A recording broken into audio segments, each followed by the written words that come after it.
Today I travel to the outback New South Wales silver mining town of Broken Hill. This is a surprising desert city full of art, quirky characters and mining heritage. What else will I find here? Let's find out.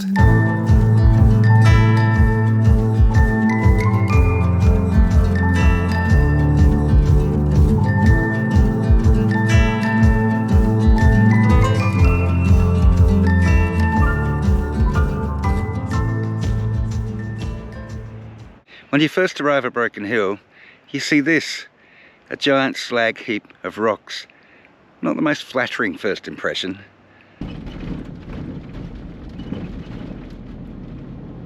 But continue down Argent Street and you'll find a surprising desert town filled with art and heritage.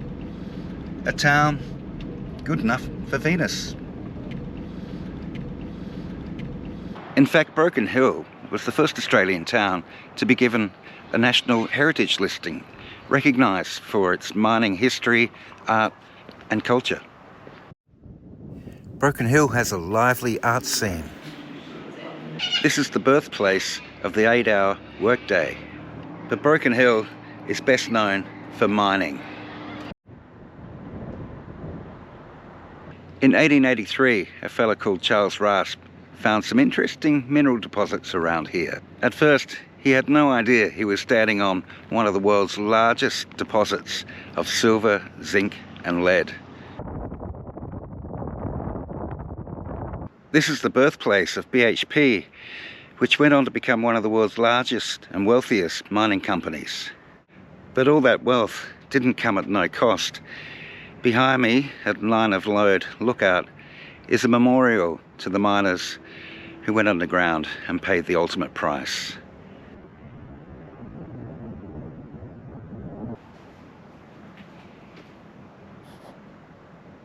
There are so many of them. People who died or fell down a chute, rock falls, mine collapses, struck by machinery. They were heroes. Aside from the memorial, Line of Load has a lookout overseeing the city of Broken Hill.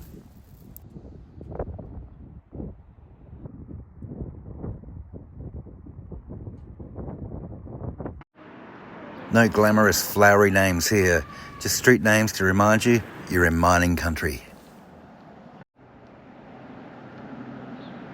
A lot of Broken Hill story is about mining, but it's not only about mining. As you wander down Argent Street, which is the main street in Broken Hill, you see a lot of beautiful heritage buildings that show the different eras from the late 1800s through to Art Deco. It's an interesting town. It's a very interesting town. Hey, I heard you want to leave this place where we grew up. This old town, just put it all behind.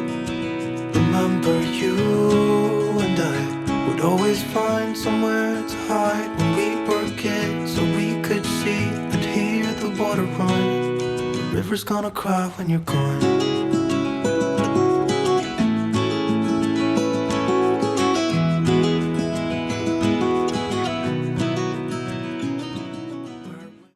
An icon of Broken Hill is the Palace Hotel behind me here, erected in 1889 as a coffee palace.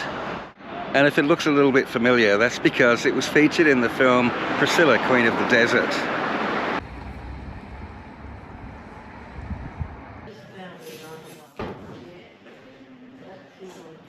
To celebrate Priscilla, they have a gift shop here.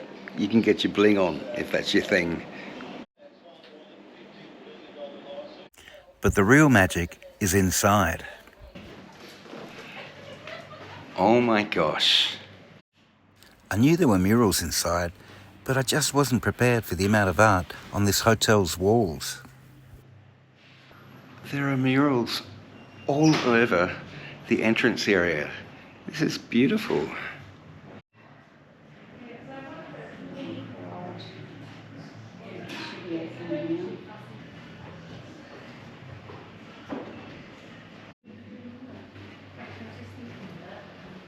I'm with the Palace Hotel's co-owner, Esther Laravia. Esther, tell me something about all these beautiful murals. I guess like you were surprised, I guess, how many there are all throughout the building. So over 500 square metres of murals throughout the building. So majority of them, of course, on the ground floor and then in this gorgeous foyer area, but also up on the first floor, second floor, up on the very top ceilings. And there is one accommodation room, which has also got all of those murals in them. So they were started in the 1980s and Mario, the building was known as Mario's Palace for a very long time. He was an Italian fellow who he painted the first a fresco right up on the ceiling there. He painted a copy of Botticelli's Birth of Venus up there and did a pretty good job. And he, instead of painting in that next panel he had prepared over, he ran a competition in the papers to see if somebody could match his work, and an unknown Indigenous artist, a fellow by the name of Gordon Way, came and introduced himself to Mario that night, and Mario sort of said, okay, show me what you can do, and he painted the first mural in that front bar area. But they do all contain water, so Mario's idea was, he wanted the building to feel like an oasis in the desert, so he got Gordon to include water in all of those paintings. So, really amazing body of work for, what is really still yet an unrecognised First Nation artist. Absolutely beautiful. So many murals, so many of them depicting water in this desert environment. It's absolutely gorgeous. I'm astounded.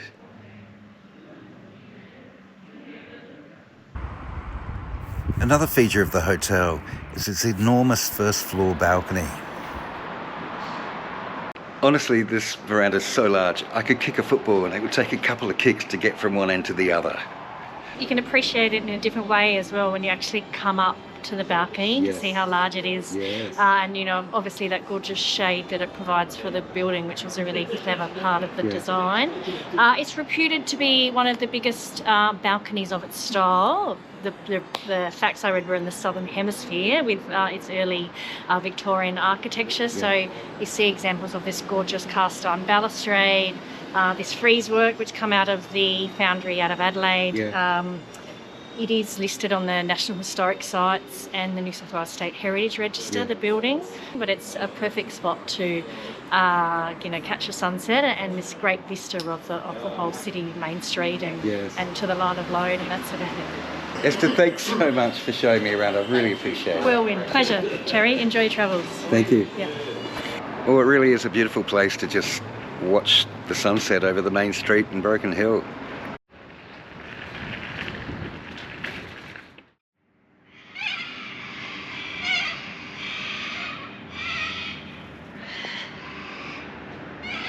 Trades Hall behind me is significant because this is where the 35-hour working week was born. Over the years, the miners had to work very long hours in dangerous conditions, so they eventually unionised. There's a flagpole atop this building. When a mine worker was injured, they'd run up a red flag, and when there was a death in the mine, they'd run up a black flag. Eventually, after a series of strikes, they won better working conditions, safer working conditions, and the 8-hour workday was enshrined in legislation in the early 1900s. So it's because of the advocacy and actions of the unions here in Broken Hill that the 8-hour workday became universal across Australia.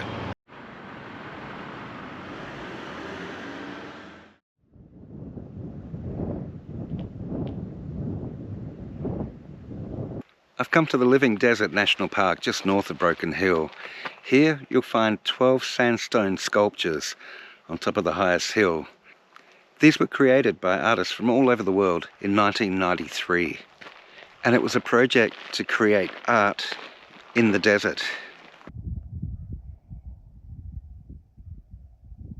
A lot of the designs are starting to fade on soft sandstone out here in the elements for 30 years. But I think that just kind of adds to their charm. It just speaks to the landscape and how everything changes over time, slowly in the desert.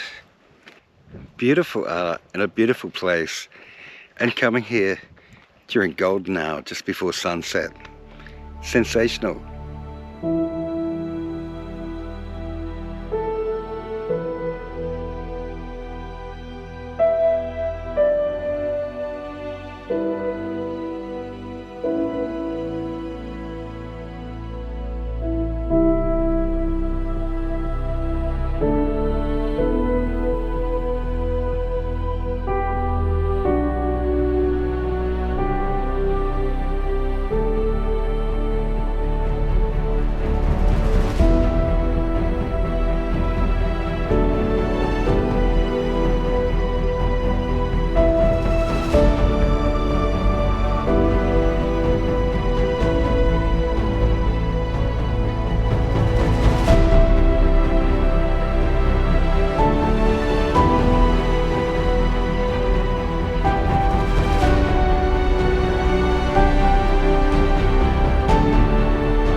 Broken Hill has a reputation as a vibrant desert arts hub.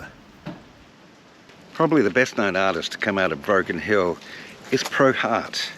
He's an iconic abstract artist, did very well for himself, as you can tell by the collection of Rolls Royces in the garage.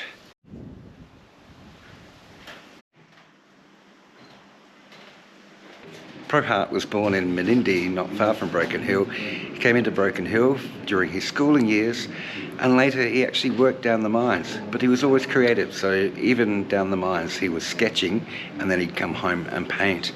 And he was very prolific.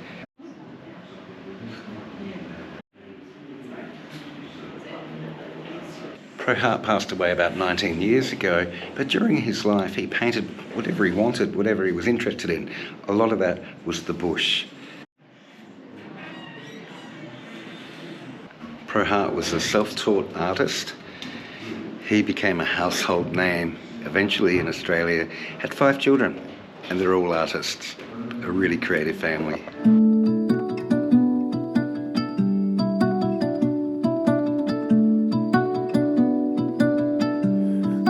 Depths of silence where echoes remain.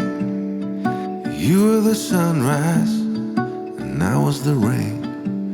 A collision of souls opposing in flight. I was the darkness, you yearned for the light.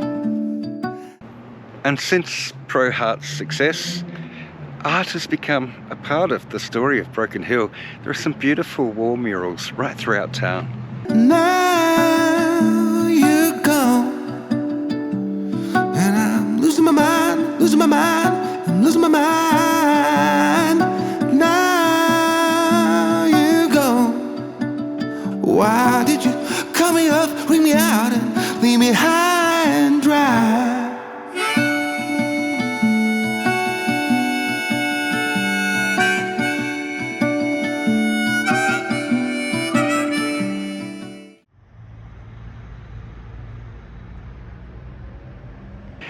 Inside the old Sully's Emporium, you'll find the Broken Hill Regional Arts Centre, showcasing local artists. For many years, this beautiful building was a hardware emporium. It's a beautiful big space for local artists and travelling exhibitions. Now you're gone.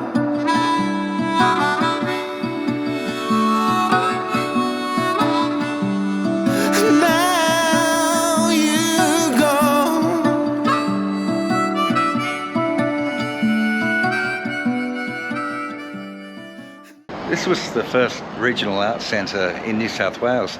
You've got to remember when the mines were really at their peak, then Broken Hill was the second largest city in New South Wales after Sydney. All this exploring left me in need of a fresh, cool drink, and I knew exactly where to go to find that. Bell's Milk Bar offers milkshakes and spiders, just like it's been doing for more than 70 years. This is fabulous. I really have stepped back into the 1950s.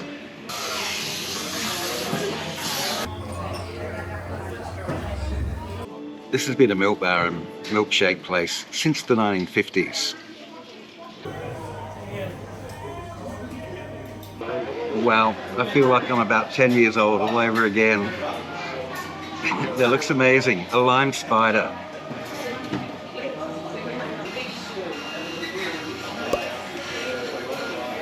Lime spider, lemonade, lime cordial, cream, ice cream, and a sugared candied cherry on top.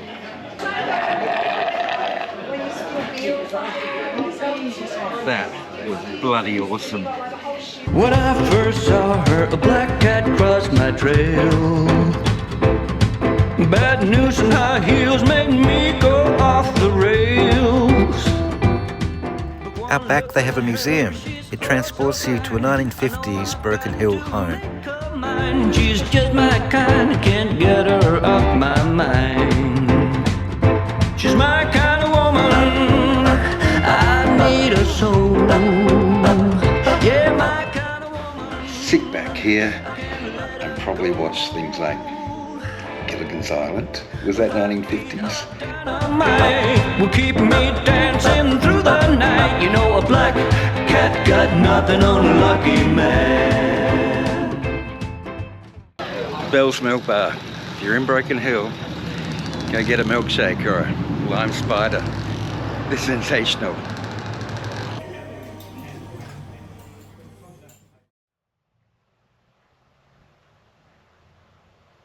This is the site of the only known hostilities on Australian soil during World War I.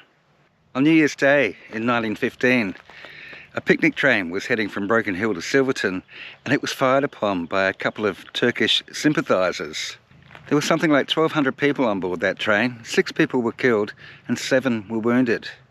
The perpetrators took refuge at White Rocks, which is about 3 kilometres from here, and ultimately, in a 3-hour gun battle with police and volunteer riflemen, they were killed. And that was the day World War I came to Australia.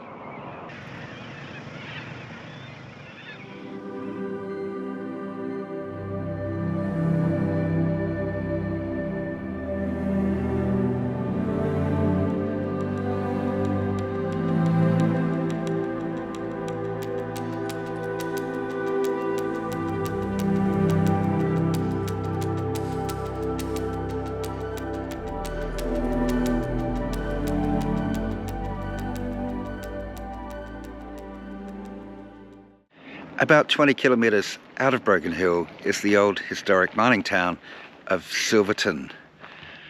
I feel like I've stepped into the Wild West.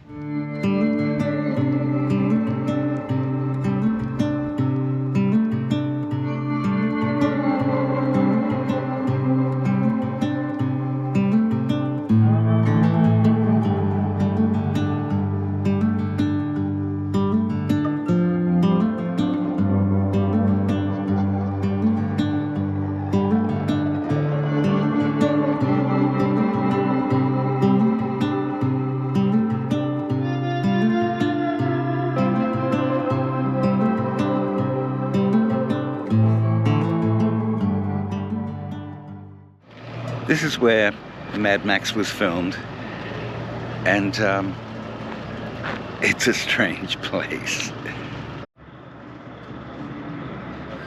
Of course, the busiest building in Silverton is the hotel.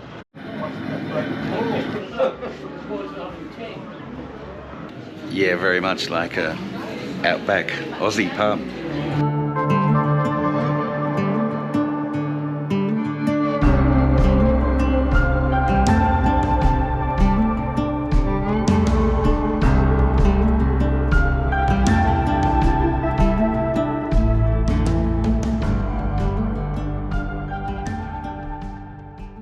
Silverton was established in 1885 as a mining town, and I don't think it's really changed all that much. It's a little offbeat, but it's really fascinating. There's a red button here. I wonder what happens if I push that.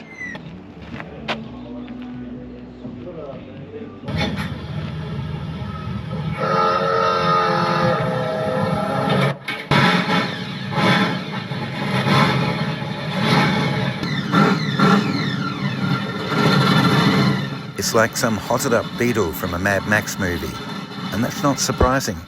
What brings a lot of people here is the famous Mad Max Museum.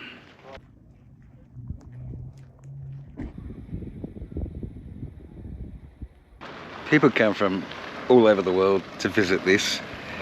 If you love the Mad Max movies, then it's a bit of a shrine, really. This is where you'll find many of the original vehicles from the Mad Max movies. I can't film inside one part of the museum, but out the back I can, and this is where a lot of the original vehicles from the Mad Max movie are housed.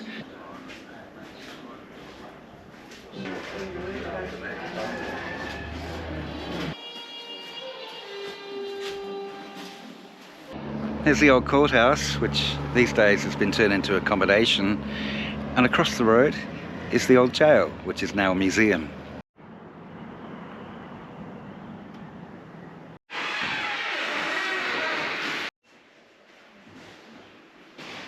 There's an enormous amount of memorabilia here and history of the town and the people of the town. This is actually an old jail cell. This one's been turned into a place that celebrates the Barrier Rangers Football Association. So if you were a miner and you misbehave yourself, very likely you end up here.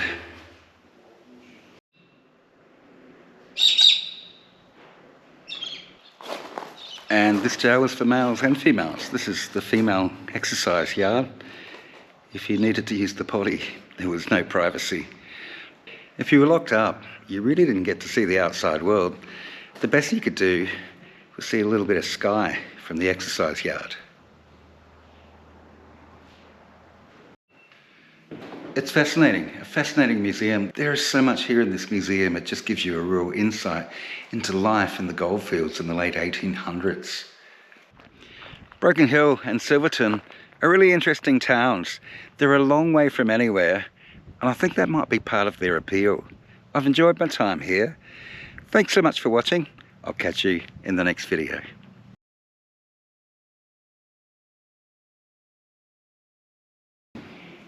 Absolutely beautiful. So many murals, so many of them. I nearly tripped over on my face then. To celebrate Processor, idiot.